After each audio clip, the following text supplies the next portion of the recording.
Boa noite. O programa Brasilianas.org de hoje discute o modelo político e a necessidade de uma reforma para que a sociedade brasileira tenha representantes eleitos que correspondam aos anseios de mudança da população, como foi possível ver nas manifestações de junho nas ruas.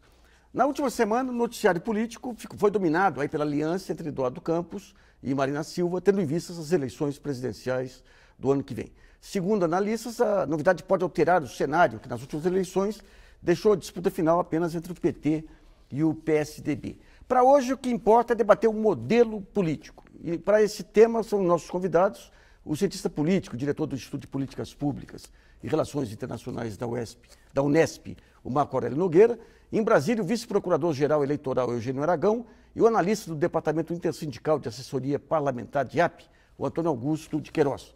E também contamos com a colaboração da jornalista Priscila Kersh, que irá selecionar perguntas encaminhadas pelo portal www.brasilianas.org. Antes de começar a entrevista, vamos ver a entrevista que fizemos com Aldo Arantes, que é membro da Comissão Especial de Mobilização para a Reforma Política da Ordem dos Advogados do Brasil.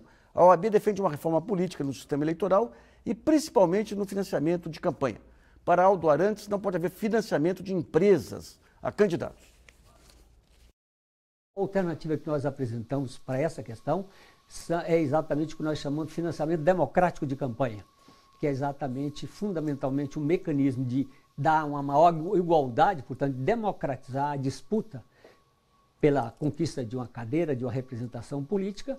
É fundamentalmente financiamento público, mas também abrindo possibilidade do financiamento individual de pessoa física, estabelecido um limite de R$ 700 e um limite global de 40% dos recursos que provém do financiamento público. Então, essa eu diria que é a questão nuclear. Uma outra questão decisiva é o sistema eleitoral.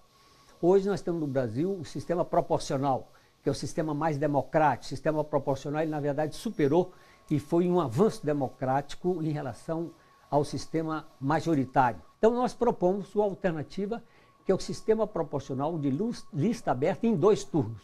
Ou seja, no primeiro turno, se votaria em torno da proposta, do programa e de uma lista fechada formulada democraticamente.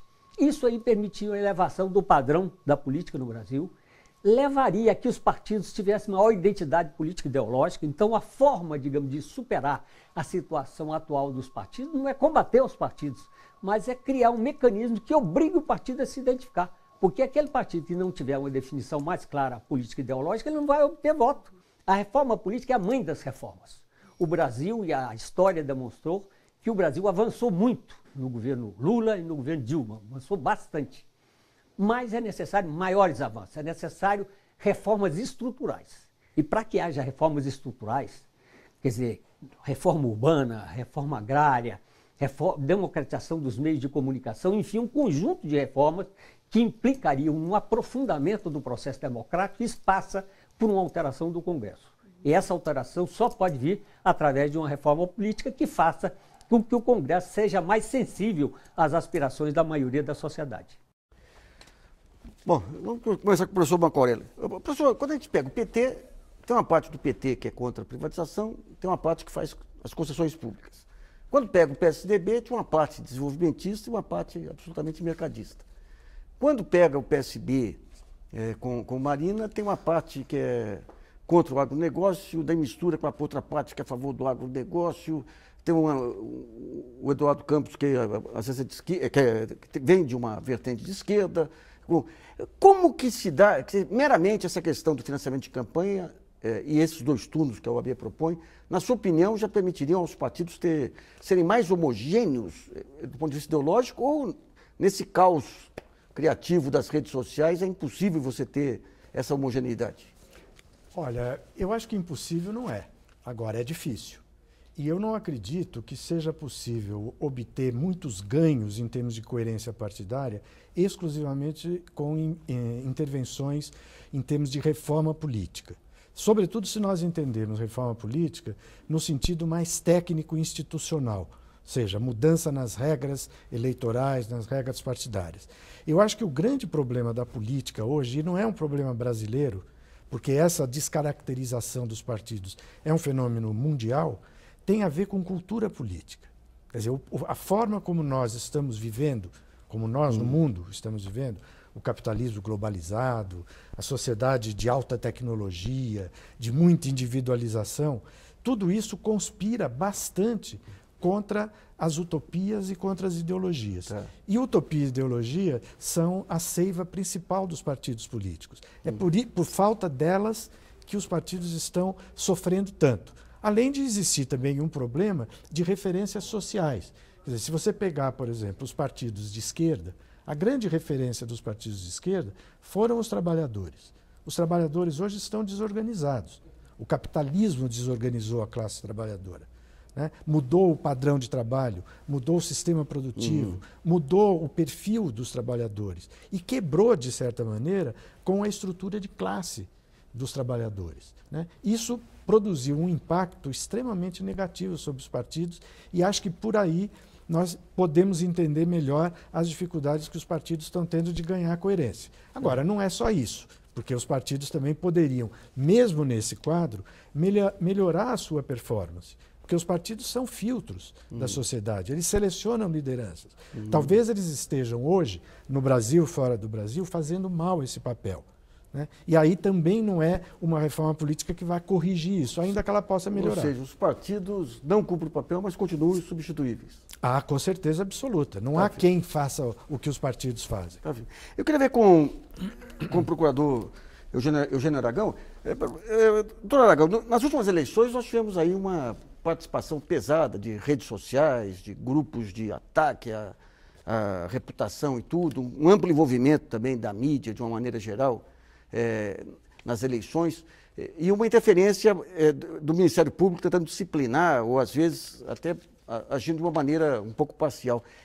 Como que o Ministério Público e a Procuradoria, a Vice-Procuradoria vai atuar frente a esse fenômeno das redes sociais e frente a essa questão do ativismo da mídia?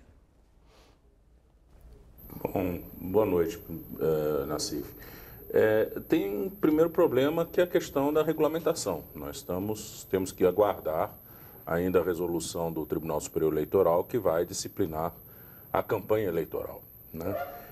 Existe vamos dizer, uma falta de marco normativo sobre redes sociais, sobre o impacto dessas redes nas campanhas. Né? Então, realmente, vamos dizer, as intervenções, elas só podem ser tópicas em alguns casos. Nós não temos um marco abrangente. A principal preocupação que nós temos em toda a campanha eleitoral é de termos um comportamento que seja linear. Ou seja, nós queremos garantir isonomia a todos os candidatos. E isso, me parece, também foi a marca da minha antecessora. Quanto à gradação da intervenção, eu não quero nem fazer nenhum tipo de julgamento, mas seguramente a doutora Sandra Curro teve também o seu critério, que eu não quero atacar. Agora, de minha parte, o que eu acho que é importante, mas isso, claro, dependerá do trabalho coletivo que se fará com os colegas, é encontrar uma linguagem comum para o Brasil inteiro. Não adianta aqui, vamos dizer, em Brasília, a gente adotar alguns critérios, algumas filtragens em termos de o que é propaganda lícita, o que é propaganda ilícita, e nos estados se adotarem outras. Então, o mais importante para nós vamos fazer isso em novembro, vamos chamar todos os colegas do Brasil, os procuradores regionais eleitorais, mais aqueles que colaboram com a temática eleitoral no Ministério Público Federal, e primeira coisa que nós vamos fazer é uma modulação de linguagem. Doutor, quando a gente acompanha o Ministério Público, ele chega a alguns princípios de atuação a partir da discussão interna lá e da maneira como são formuladas as questões e se desenvolvem as questões internamente nessa consulta aos vários especialistas. Até hoje, o Ministério Público ainda não tinha uniformizado, em função do fato das redes sociais serem um fenômeno muito novo, ele já tinha discutido essa questão ou essa discussão começa a partir de agora? Veja bem, o núcleo que apoia esse tipo de discussão dentro da Procuradoria Eleitoral, ainda é muito recente. Ele foi criado agora em março, ainda na gestão do Dr. Gurgel, né? Mas é um núcleo bastante participativo. Nós temos uma rede interna do eleitoral também, em que nós podemos trocar impressões. Esse debate é absolutamente necessário, porque o Ministério Público, ainda que ele preze o princípio da independência funcional de cada um de seus membros, ele precisa agir de forma coordenada, principalmente numa campanha eleitoral, em que, vamos dizer, os candidatos esperam ser tratados de forma igual em todo o território nacional. Então não é possível que cada um de nós tenha os seus critérios sobre, vamos dizer, a interpretação da licitude de uma propaganda eleitoral. Tá, filho. Eu queria ver com o Antônio Augusto Queiroz, do DIAP. Antônio Augusto, o que você achou dessa proposta da UAB apresentada pelo Aldo Arantes? Aí, quais as suas observações sobre os principais vícios aí do atual modelo político? Pois é, o problema central, talvez, hoje do modelo eleitoral brasileiro seja menos a necessidade de mudança na legislação e mais uma mudança comportamental, uma mudança cultural do eleitor. Há no Brasil um desprezo e uma divulgação propositada no sentido de desqualificar a política. E dois tipos de gente desqualifica a política. Aquele que não tem informação, os ignorantes, que são as principais vítimas da política, né? E aqueles que usam de uma fé para afastar as pessoas de bem das decisões políticas e assumir o aparelho de Estado, aqueles espaços para fazer políticas públicas no seu interesse.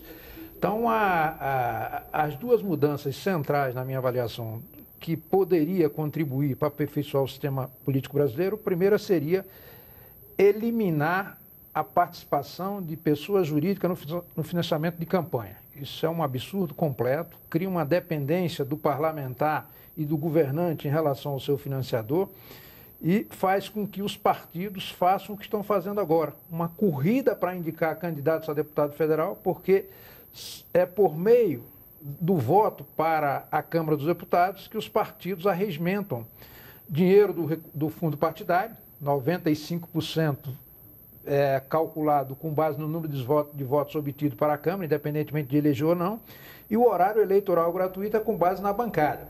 De modo que os partidos se dedicam integralmente a isso, a regimentar recursos do fundo partidário, espaço na televisão e arrecadar recursos para a campanha. Os custos hoje são proibitivos. A segunda mudança, essa também extremamente importante, seria eliminar a coligação na eleição proporcional e instituir um tipo de cláusula de barreira. Isso faria com que se reduzisse de 22 para algo em torno de 17 partidos só com o fim da coligação. E com a cláusula de barreira cairia para 7 ou 8 a representação no parlamento. Em consequência, afastaria todos aqueles partidos fisiológicos que foram criados com esse objetivo de arrecadar recursos, de indicar gente para o governo e não se preocupar com as políticas públicas, não ter uma preocupação efetivamente republicana. Tá, filho. Bom, vamos a uma pergunta selecionada pela jornalista Priscila Cash. E lembrando que o programa é ao vivo e você ainda pode mandar perguntas pelo site www.brasilianas.org. Priscila. A Maria de Oliveira, de Sergipe, ela pergunta que, para o TSE, as regras de perda de mandato de quem muda de legenda não se aplicam nos casos de migração para o novo partido e que essa brecha recebeu muitas críticas com a migração recente de pelo menos 100 deputados. Ela pergunta qual é a possibilidade dessa regra ser alterada nos próximos anos, ou seja, da migração se tornar de fato negada no país. Bom, posso perguntar, Marco Aurélio? Bom, eu não sei qual é a probabilidade, porque a gente precisaria sondar os humores do Congresso Nacional, que é a casa onde essa questão vai ser debatida e processada, né? Eu acho, no entanto, que ela seria uma medida bastante interessante, porque é muito fácil no Brasil fazer a transição de um partido para o outro. Tem muito poucas exigências. Agora, eu insisto um pouco no meu ponto, que é o mesmo do colega do DIAP, né, que eu acho que tudo isso que nós estamos vivendo, todo esse sofrimento que nós estamos assistindo no sistema representativo brasileiro, tem um componente de cultura política gravíssimo. Porque nós não precisamos proibir a migração para que os partidos funcionem com critério, né? A proibição pode ajudar, com certeza, e é um indutor, né? Do mesmo modo, por exemplo, nós não precisamos proibir o programa eleitoral gratuito para que eles sejam de boa qualidade. Eles podem ser de boa qualidade, mesmo com todas as condições atuais de funcionamento. Quem que define se o programa é de boa qualidade? Quem que define se um deputado deve ou não entrar num partido? São os próprios partidos. Né? Eu acho que essa questão da qualidade do debate político deveria ser analisada também por um patamar que não seja imediatamente institucional, de regras ou proibições. Porque nós estamos vivendo hoje um tipo de paradoxo.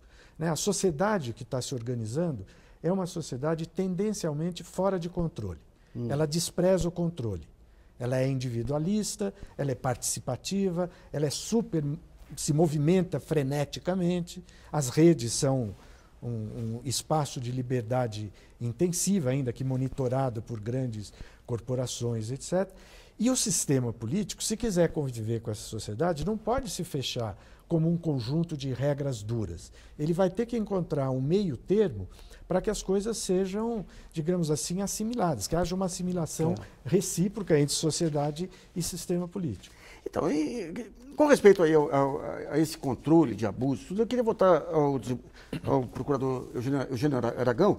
Doutor Aragão, nos últimos anos a gente teve alguns casos aí de mandatos cassados em estados do Nordeste e do Norte, por aparente abuso de campanha. Em um caso específico, acusaram o candidato, o governador, de ter comprado o voto por R$20. Em outros casos, as informações que chegavam eram um pouco nebulosas sobre a capacidade política de alguns grupos influentes de usar essa questão, essas denúncias, como uma arma política contra os adversários. Nós estamos numa federação, assim como nos Estados Unidos, em que o órgão federal ele é incumbido de aplainar eventuais abusos de forças em estados politicamente menos desenvolvidos. De que maneira que o senhor analisa aí essa questão das cassações por abuso de poder econômico? O que seria um abuso de poder econômico para poder caracterizar uma cassação? Veja bem, a legislação é muito clara. As formas de abuso de poder econômico, e assim como a forma de abuso de poder político e a forma de abuso de poder político e econômico, são práticas que quebram o princípio da igualdade de condição dos candidatos. Né? Num regime democrático, o que a gente tem que garantir é que todos os candidatos, pelo menos, vamos dizer, do ponto de vista legal, do ponto de vista formal, tenham as mesmas condições de disputar. Então, aquele candidato que quebra as regras, obtendo recursos fora dos permissivos legais, ele pratica um abuso de poder econômico. Né? São doações ilegais, são doações muitas vezes acima do que a legislação permite, são doações às vezes por entidades beneficentes ou por concessionárias de serviços públicos. Isso daí é que a gente busca coibir. E, claro, tudo depende da qualidade da prova que se obtém. Né? E certamente existem muitos casos de abuso de poder econômico, de abuso de poder político, que escapam do controle.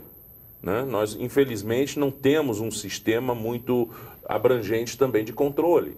Mas, na medida em que as representações chegam, elas são devidamente investigadas e realmente se chega à conclusão que houve compra de votos, que houve doações ilegais, que houve prática de uso de recursos públicos em campanha e coisas do gênero, é claro que o Ministério Público tem que agir e aí dentro da lei. Não tem outro jeito, nós aqui interferimos. Nós temos sempre que interferir de forma muito cuidadosa para não praticar injustiças. Tratamos também de fazê-lo, se possível, vamos tratar de fazê-lo de uma forma discreta, para, enquanto a gente não tiver certeza da prática, a gente não interferir com a imagem de candidatos. Existe toda uma forma que tem que ser profissionalizada de nossa atuação, né? Mas a atuação tem que ser clara, objetiva e direta. Bom, vamos para o primeiro intervalo e o Brasilianas.org volta logo.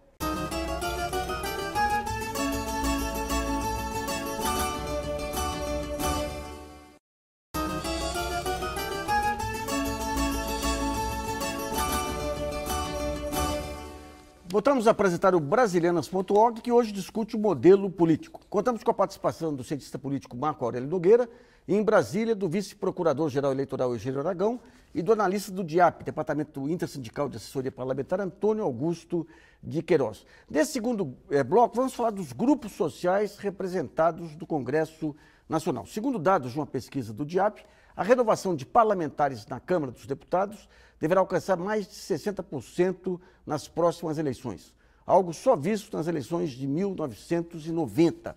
Qual será o impacto dessas mudanças? Eu queria que o Queiroz apresentasse mais dados aí dessa pesquisa, Queiroz, e também tentasse avançar no impacto dessas mudanças. Na verdade, nós fazemos um acompanhamento desde 1986 do índice de renovação e do índice de candidatura à reeleição no Parlamento brasileiro. Historicamente, o índice de renovação no Parlamento tem sido superior a 50%. Ele cresce ou diminui dependendo da estabilidade econômica ou da instabilidade. Então, momentos como este, que há muito escândalo sendo divulgado pela imprensa, há deputados caçados pelo judiciário, absolvidos pelo Congresso, e em meio a um ambiente de forte denuncismo, isso leva à ampliação da renovação do parlamento.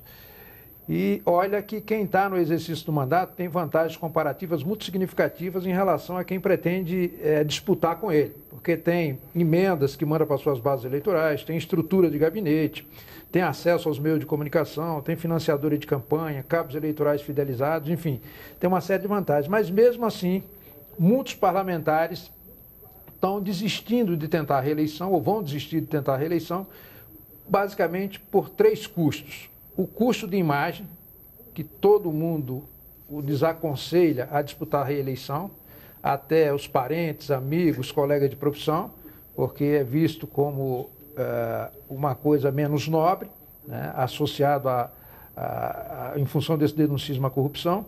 O segundo aspecto diz respeito aos custos de campanha, que são estratosféricos. Não se elege ninguém para a Câmara dos Deputados sem gastar pelo menos R$2 milhões. Que absurdo. E o terceiro é o próprio desgaste decorrente do exercício do mandato. Para ser relator de qualquer matéria no parlamento, o parlamentar tem que ter afinidade, proximidade com o líder partidário, porque ele é que indica para ser membro de comissão, para a relatoria, para ser membro da mesa, enfim, qualquer missão que ele tenha que desempenhar, ele depende do seu líder.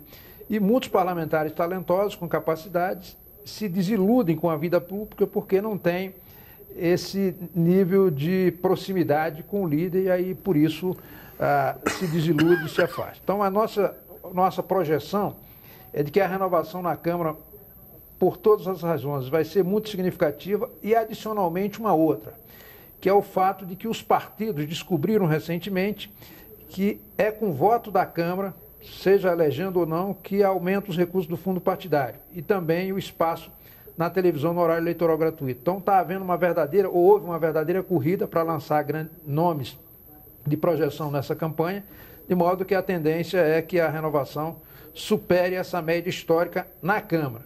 No Senado, essa renovação vai ser assustadora, porque embora só 27 vagas estejam em disputa, tem pelo menos 6 parlamentares que não têm mais idade para disputar a eleição. Certamente não terão saúde para enfrentar. Já estão com idade superior a 80 anos e muito debilitados do ponto de vista físico. Não há tempo para citar nomes, mas são basicamente 6.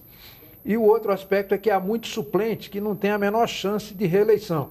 De modo que dos 27 atuais, 10 aproximadamente devem disputar a eleição e desses 10, no limite, se reelege 7. De modo que também no Senado vai haver uma renovação muito significativa. Isso é bom ou é ruim? Isso é bom ou é ruim? Olha, pode ser bom ou pode ser ruim. Os partidos têm se preocupado, na minha avaliação, nos últimos dias, em buscar nomes que passem, em primeiro lugar, pela ficha limpa, ou seja, não tem uma vida pregressa cheio de problemas, e, em segundo lugar, que efetivamente representem renovação, no sentido de que traga uma nova contribuição, traga uma oxigenação para o parlamento e não venha com os vícios todos do exercício de mandatos anteriores. Né? Porque o que acontece muito no Brasil, embora a renovação seja muito significativa, o que há, na verdade, é uma circulação no poder. O sujeito sai de um cargo de prefeito para deputado, de deputado para senador, de senador para governador, etc. Então, há essa circulação e não há efetivamente uma renovação. E acho que o denuncismo e a judicialização da política vão contribuir muito para essa renovação e pouco para uma melhoria qualitativa. Mas, felizmente, os partidos estão começando a ficar preocupados com essa qualidade das candidaturas. Espero que possa renovar e renovar qualitativamente. A gente tem algumas perguntas aí que foram encaminhadas com respeito a essa pesquisa do DIAP e a Priscila Cash vai apresentar. O Jorge Moraes, de Pindamonhangaba, São Paulo, ele coloca como referência a pesquisa do DIAP, que também apresentou uma redução relevante da bancada ligada ao trabalho. E ele coloca se essa mudança, junto com a pesquisa atual, que mostra uma reeleição da presidente Dilma, se haveria então uma adaptação relativamente automática do governo à nova composição do legislativo ou a rearticulação do executivo com movimentos sociais na tentativa de se opor a esse processo de avanço do capital no poder legislativo. Marco Aurélio, você acha que as eleições elas têm essas nuances? Esses novos grupos sociais que estão surgindo vão ter expressão? De que maneira que você vê esse desenho com as próprias redes sociais permitindo novas vocalizações políticas? É muito difícil a gente ter um prognóstico, ou eu ter um prognóstico agora, né? Porque eu acho que nós estamos muito ainda no início das articulações políticas, tendo em vista as eleições do ano que vem. Mas eu acho que, e pegando carona na pesquisa do DIAP, eu acho que a renovação ela pode ter um componente a renovação dos quadros congressuais, né, pode ter um componente extremamente positivo na medida em que se fizer esse link com os novos grupos que estão emergindo. Quer dizer, o fato, por exemplo, para dialogar um pouco com a pergunta de Pindamonhangaba, de estar diminuindo a representação do trabalho, não quer dizer que necessariamente esteja aumentando a representação do capital, né? Até porque entre o capital e o trabalho nós temos várias outras nuances que precisarão ser devidamente contabilizadas, né? Então eu acho que há uma chance grande de nós termos um ingresso no Congresso de grupos de novo tipo, né? Que eventualmente poderão fazer essa entrada no parlamento através de partidos que não são os grandes partidos. Tá. Né? Sobretudo, se a gente pensar em termos de cargos legislativos, a possibilidade dos pequenos e médios partidos pode crescer nesse quadro. E daí a gente remete ao caso do partido de Marina Silva. Eu queria que o procurador Eugênio contasse um pouquinho como que funciona esse sistema de conferência, de assinaturas, todo esse trabalho do Tribunal Eleitoral e o que impediu, o que faz com que o partido do Paulinho consiga as assinaturas e o da Marina Silva não? Bom, há vários fatores. Em primeiro lugar, o Partido Solidariedade, assim como o PROS, já estão nessa estrada há mais tempo, né? A coleta de apoiamentos não é, vamos dizer, o problema maior. O problema maior é sua validação, ou seja, é levá-los aos cartórios e ter esses apoiamentos devidamente reconhecidos com as certidões que realmente retratam com fidelidade que esses apoiamentos existem. O sistema ele é muito falho, não tem dúvida nenhuma. Em primeiro lugar, não tem filtros suficientes. Antigamente, ou seja, antes do PSD ser registrado como partido, se exigia que esses apoiamentos fossem certificados nos juizados eleitorais, nas respectivas zonas, e depois essas certidões fossem unificadas, ou seja, através de uma nova certidão do Tribunal Regional Eleitoral. O TSE recebia as certidões dos TREs. Então havia uma filtragem intermediária. Ocorre que quando o PSD pediu o registro do partido, o que aconteceu é que os cartórios, aliás, que os tribunais regionais eleitorais estavam em greve. Então o TSE, excepcionalmente, permitiu que essas certidões das zonas eleitorais fossem validadas diretamente no TSE. E aí a coisa ficou muito complicada. São milhares de zonas eleitorais no Brasil. O TSE não tem estrutura para realmente aferir a autenticidade desses apoiamentos, né? Realmente, o ministro Gilmar Mendes, quando foi do julgamento do registro da rede, ele falou uma coisa que está certo. É inconcebível realmente num país que tem urnas eletrônicas que o sistema de coleta e de consolidação desses apoiamentos seja feito de uma forma tão rudimentar.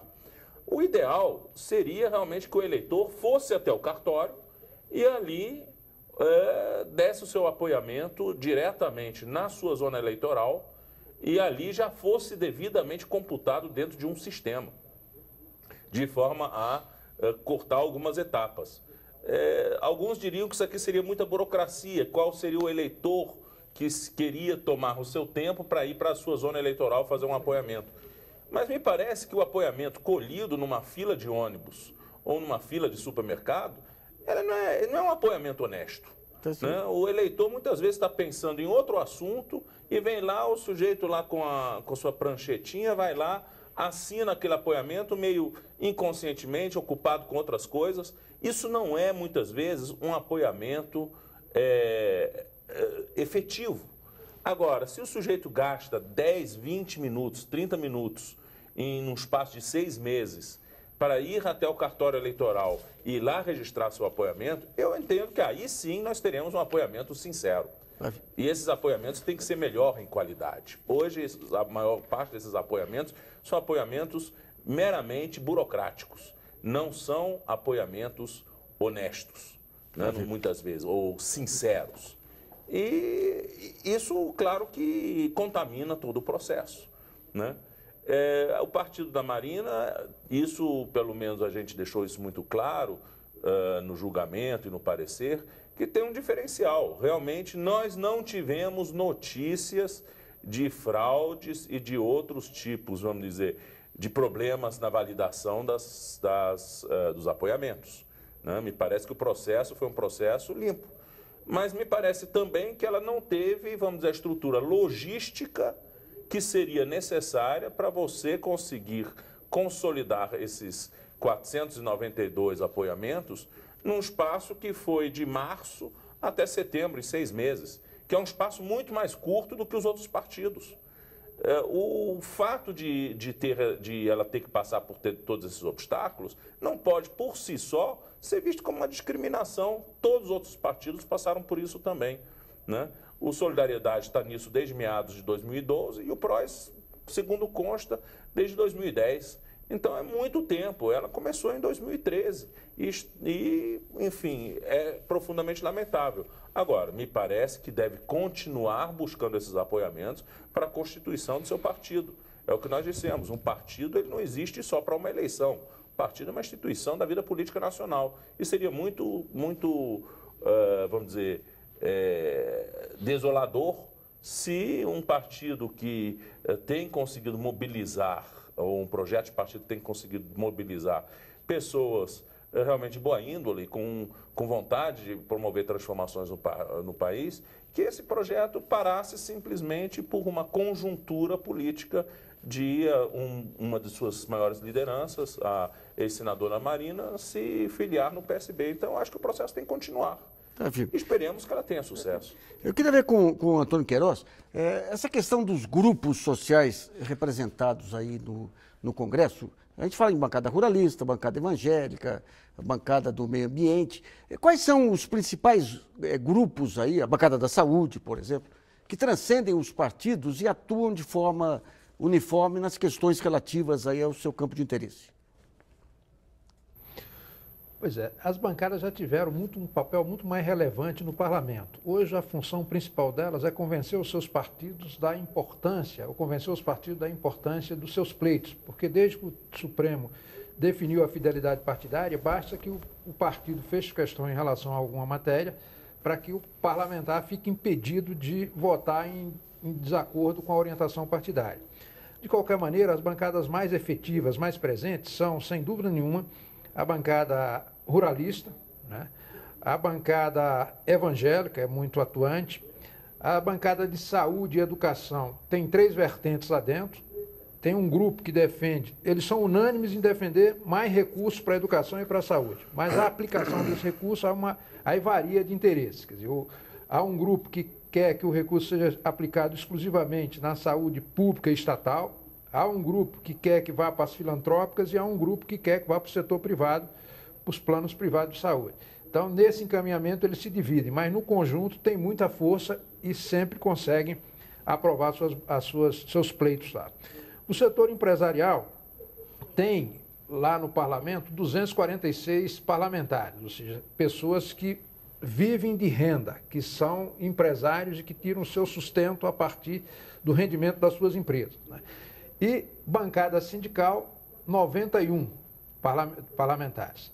E a pergunta do rapaz que fez ainda há pouco, quanto à redução da participação do trabalho no Congresso Nacional, tem todo sentido e realmente é preocupante, porque os custos de campanha hoje são muito elevados, como já mencionei, e se as entidades sindicais não mobilizarem para eleger os seus candidatos, hoje a bancada tem, em média, 3 mandatos, então uma bancada já com bastante tempo, e que não aguenta mais ficar defendendo só os interesses dos trabalhadores sem que tenha uma contrapartida, um apoio efetivo das entidades para garantir a renovação dos seus mandatos, até porque os custos de campanha precisam ser minimizados com a militância fornecida pelas entidades que têm muito. Então, se não houver uma reação, uma preocupação efetiva, a bancada sindical pode encolher, a empresarial crescer. E por que a empresarial pode crescer? Porque ela tem muito interesse em 2 reformas.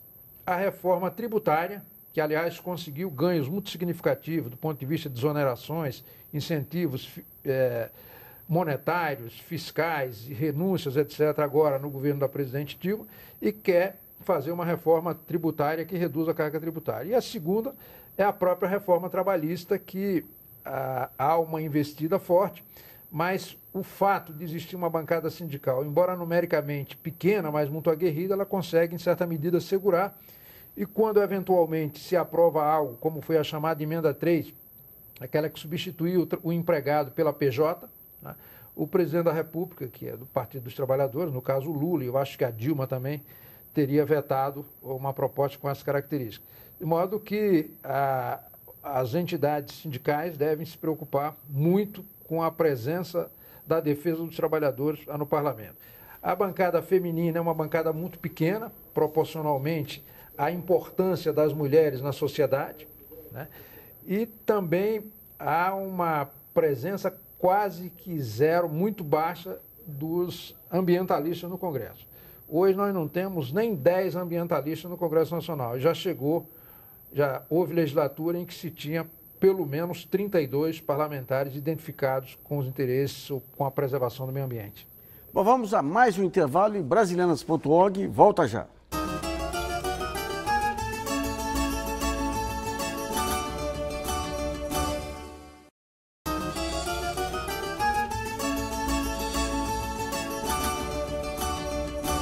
Voltamos a apresentar o Brasilianas.org, que hoje discute o modelo político brasileiro. Nesse último bloco, vamos falar dos rumos da reforma política e um tema que eu queria avançar um pouquinho aqui, que é essa questão da falta de democracia interna dos partidos. Aqui a gente tem vários pontos que foram levantados. O Marco Aurélio levantou essa questão da falta de programas partidários fortes. O Diap apontou essas questões aí de o deputado que é eleito depende do líder do partido para definir o que ele faz, o que não faz. E tem essa questão da fidelidade partidária também, que se tornou uma possibilidade de concentração de poder na cúpula partidária em relação aos diretórios municipais, né? Como é que você vê essa questão da falta de democracia interna dos partidos, que eu tenho a impressão também que é um ponto tão central para essa questão da melhoria do discurso político, quanto o financiamento de campanha? É verdade. Eu acho que uma coisa que a gente poderia observar é que os partidos perderam, e volto a dizer, isso não é um problema brasileiro, é um problema geral, perderam a sua capacidade de produzir vida interna, de produzir debate político interno intensivo, que é a base de qualquer processo de democratização.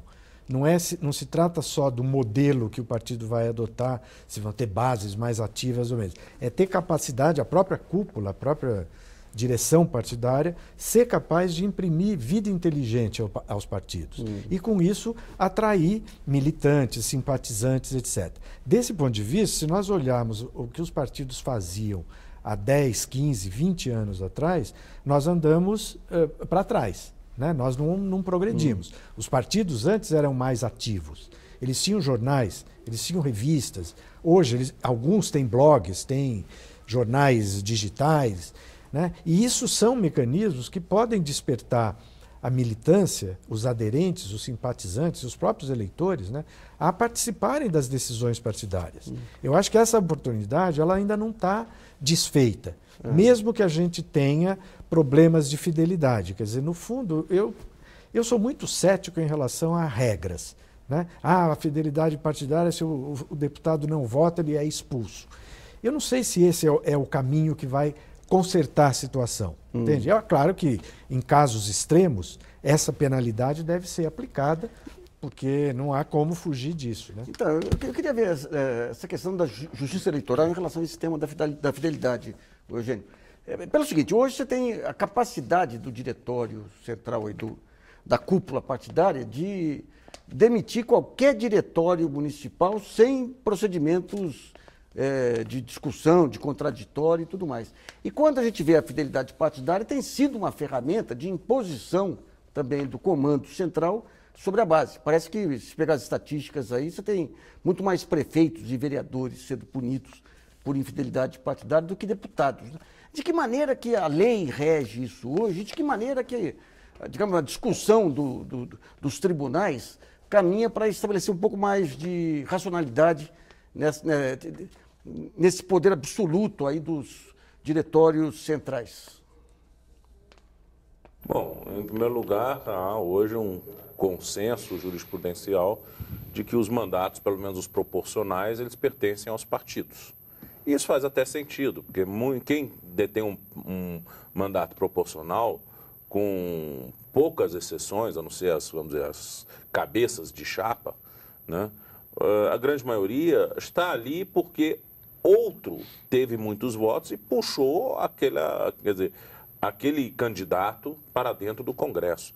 Mas muitas vezes, se aquele mesmo candidato corresse por outro partido, ele não estaria, vamos dizer, habilitado a ter aquele assento porque o quociente eleitoral do outro partido não o abrigaria, né?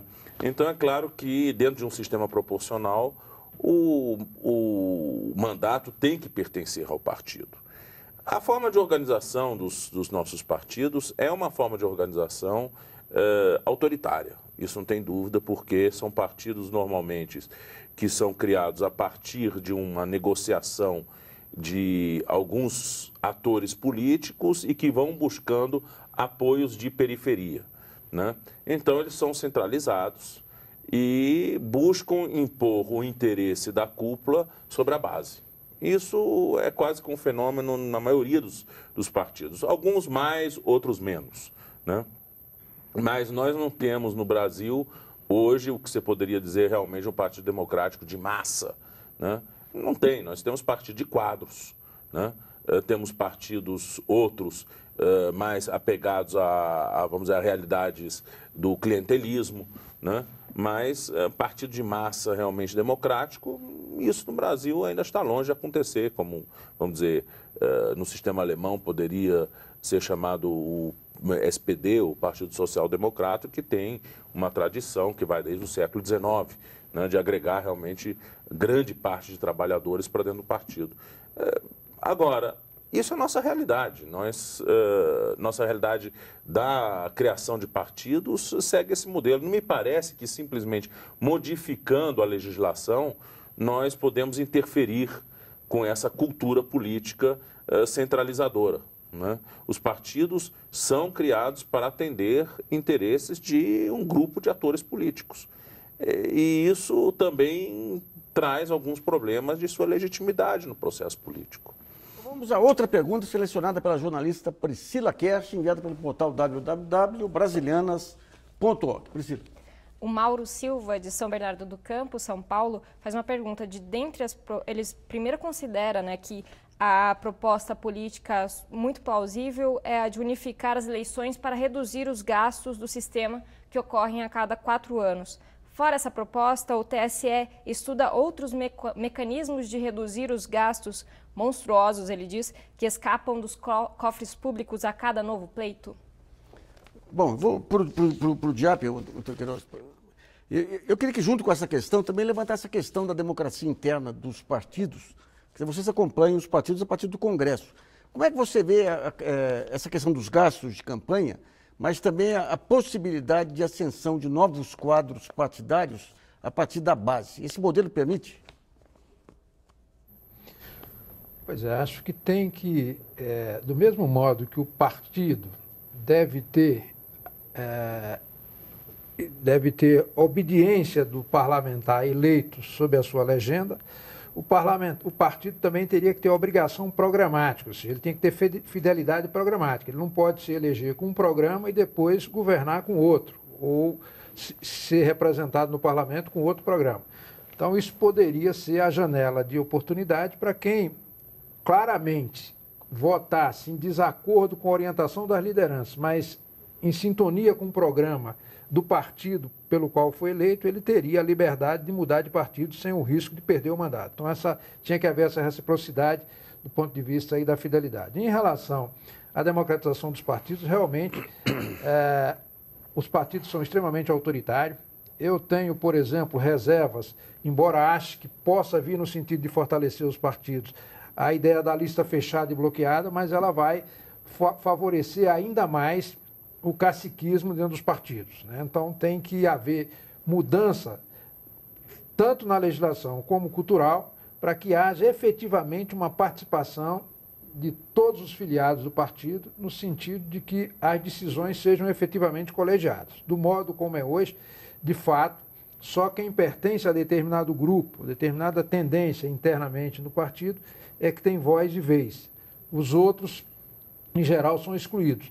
E é por isso que se cria no Brasil, com muita facilidade, muitos partidos. Os parlamentares, quando se cria um partido novo, ele migra para esse partido sem o risco de perda do mandato. Então, realmente, há necessidade urgente de democratizar a vida dos partidos internamente. Embora seja uma organização de direito privado, com autonomia plena em relação à sua organização, mas a legislação precisaria definir critérios e a base efetivamente cobrar, no sentido de que haja debates efetivamente democráticos. Agora, essa questão dos partidos aí, desse autoritarismo dos partidos e da reforma política, eu queria que você abordasse essa questão do referendo, plebiscito e da constituinte exclusiva. Tem alguma saída que consiga se caminhar acima, dentro, digamos, desses interesses já estabelecidos, ou haveria necessidade de uma constituinte exclusiva? Olha, eu estou publicando agora um livro que se chama As Ruas e a Democracia, porque esse tema do plebiscito como base para uma reforma política foi intensamente discutido por ocasião das manifestações de junho, uma parte de julho. E eu acho, Nassif, que essa é uma questão que precisaria ser posta na mesa com muita tranquilidade. Quer dizer, eu pessoalmente acho que o plebiscito, qualquer plebiscito, só deveria ser organizado se a questão em pauta fosse de caráter binário. Ou seja, se eu pudesse dizer sim ou não. No caso de uma reforma política, seja qual for a dimensão dela, é muito difícil você obter ganhos em termos de resposta sim ou não. Claro. Né? Porque você tem muitas opções e, ao mesmo tempo, muitas combinações possíveis entre as opções. Então, eu acredito que, não tanto para responder às ruas de junho, mas para pautar um futuro para o país, que seria mais interessante que houvesse uma proposta de reforma política, né? Um arranjo sistêmico que pudesse ser oferecido ao debate da cidadania. Então, eu queria também que você incluísse aí essa questão da democracia digital. Nós estamos vendo uma nova realidade agora de participação. De que maneira que... Digamos, na democracia digital você não vai poder votar todas as questões, porque você criaria um caos também. Então, quais os limites que você teria para casar a democracia convencional com a digital? Eu acho que o grande trunfo, me parece, seria nós tentarmos criar fóruns digitais mais ou menos organizados de maneira pública, vamos dizer assim, com algum tipo de monitoramento e mecanismos de criptografia que facilitassem a identificação dos participantes, né? Quer dizer, o modelo Facebook, vamos dizer assim, não poderia ser a base, porque ali é um espaço de completo desregramento, vamos dizer assim. Mas se nós avançássemos na criação de fóruns digitais, eu acho que isso poderia ser um elemento de aproximação entre o cidadão e o sistema político propriamente dito. Bom, o programa Brasilianas.org sobre o modelo político brasileiro termina por aqui. Eu agradeço muito a participação do cientista político e diretor do Instituto de Políticas Públicas e Relações Internacionais da Unesp, Marco Aurélio Nogueira, do vice-procurador-geral eleitoral Eugênio Aragão e do analista do Departamento Intersindical de Assessoria Parlamentar, o Antônio Augusto de Queiroz. Também agradeço a colaboração da jornalista Priscila Kersh e de você que nos acompanhou em mais essa edição. Não se esqueça de continuar colaborando, mandando perguntas, trabalhos e vídeos para o site www.brasilianas.org. Esse espaço aqui também é seu. E voltamos na próxima segunda-feira, às 8 da noite. Até lá.